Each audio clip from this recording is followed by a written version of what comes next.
Hi, welcome back. This chunk lecture is part of the MKT360 Internet and Social Media course.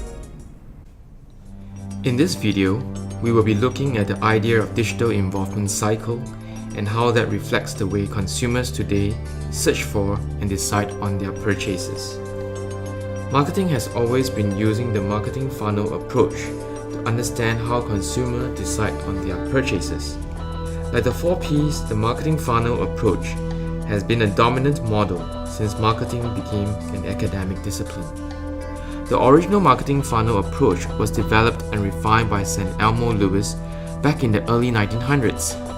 Essentially, the model mapped a customer's journey from the moment a brand or product attracted his or her attention to the point they decided to purchase the brand or product. This basic funnel comprised of 4 phases: awareness, interest, desire, and action. Awareness refers to the point where the potential customer is aware of the existence of a product or service.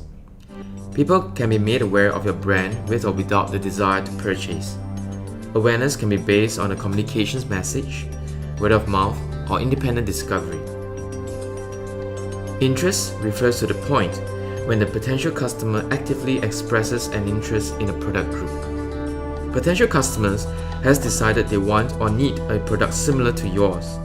They are likely to start reading reviews, learning the features, making comparisons, asking for opinions, and using the internet to research their option in detail.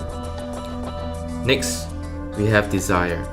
Desire refers to the point when the customer is aspiring to a particular brand or product. Hopefully it's ours. And finally, action. Action refers to the point when the customer takes the next step towards purchasing the chosen product. Now, this early model has been adapted by marketing consultants and academics to cater for the modern customer context. As such, many different marketing models exist today. Sometimes people refer to it as the purchase funnel, or customer funnel, or sales funnel. In this version that you see on the slide, we have a condensed version that collapses the 4 phases into 3 simpler phases, which is awareness, consideration, and purchase. Now, in this one, we have another version that is more elaborate, as advertisers and academics agree that the modern marketing funnel has actually more stages. In this particular version, we expanded the consideration phase to include another phase of intent. That is, within consideration, or sometimes referred to as evaluation, potential consumers are deciding between the most likely purchases, taking test drives, going to a product demonstration, asking the opinion of people who have already purchased. While during the intent phase, the potential consumer would have reached his or her final decision on the brand and product and whether they can afford it. Whichever version of the funnel you pick, you will realize that all the models adopt a relatively linear view of how consumers decide on their purchases. The traditional sales process thus focuses on a one-way movement down a chain. From a digital marketing perspective, it thus becomes simply a numbers game. At the early stage of awareness, the brand seeks to gather as many prospects as it can through various channels in order to shepherd them through the funnel. For example, express interest, give due consideration, proper evaluation, and then into action. In this, the sales funnel is focused on the short term and reflects the one-way value creator control of marketing that is a hallmark of the 4 Ps era of thinking. As we have discussed in other videos, the changes that the digital culture has brought about have had great impact on all areas of marketing. This includes the marketing funnel. As we can see in this and the following slides, the linear view of how consumers arrive at their purchasing decision is dead. This figure, which comes from Forrester research, shows us that consumers actually take a very complex route to decide on their purchases. Information on what to buy can come from multiple sources and at different points of the decision-making process. In other words, we need a more accurate depiction of how customers, consumers, and users actually decide on their purchases. For example, in this slide from an online agency for youandyourcustomers.com, They show that not only are the sources of information varied, they may be used in conjunction with each other in different ways, depending on what the customers are thinking or doing. This is where the digital involvement cycle model comes in. The digital involvement cycle better reflects the sales process in the digital age. As you see, at the core is still the marketing funnel. Example, awareness, interest, etc. But we've expanded the phases to show how the customers move through the pre-decision process to commitment. Moreover, we don't just stop there, as we are also interested in how the customer moves forward from commitment through the post-decision process to the final cycle of champion. Next, we shall discuss specific key features of the digital involvement cycle, or DIC for short.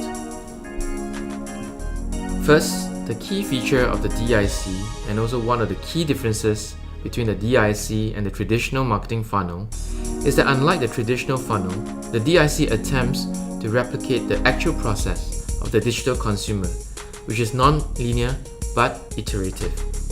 That's to say that whereas in the old model, movement was one-directional, now it's an interactive cycle with the expanding touch points at each stage. Customers, users, and consumers are always interacting with various digital channels as they move through each stage of the cycle, searching, differentiating alternatives, selecting, and then evaluating their choices. They will continue to move through repeated cycles until he or she takes a defined action, for example, purchasing a product or service, subscribing to an offer, or attending an event. And at that point, a second cycle begins as the new customer grows into a loyal customer, sharing their experiences on social media, advocating for, and ultimately championing the brand. This point reflects the second key feature of the DIC, that is, we're not just stopping after a purchase has been made, but are also concerned with the process through which a customer can be converted into an advocate and later a champion. The next important difference is that in DIC, unlike the traditional model where the start point is always at the awareness stage, in DIC we recognize that potential customers can enter the decision-making process at any of the different stages, example, at the interest or involvement stages. As such, the DIC model makes it salient that businesses and brands should not just target customers at the awareness stage, but at every stage along the DIC as well. Finally, while it may not be apparent in the DIC per se, the DIC also informs us that media tactics used cannot be solely based on marketing and selling alone. Instead, strategies and tactics to reach these consumers must include content that can serve to inform and even entertain them. As such, businesses should not and cannot focus only on short-term goals of converting and pushing sales. Instead, the DIC shows us we have to adopt a long-term view, as the goal is to establish sustained relationships with our customers, consumers, and users.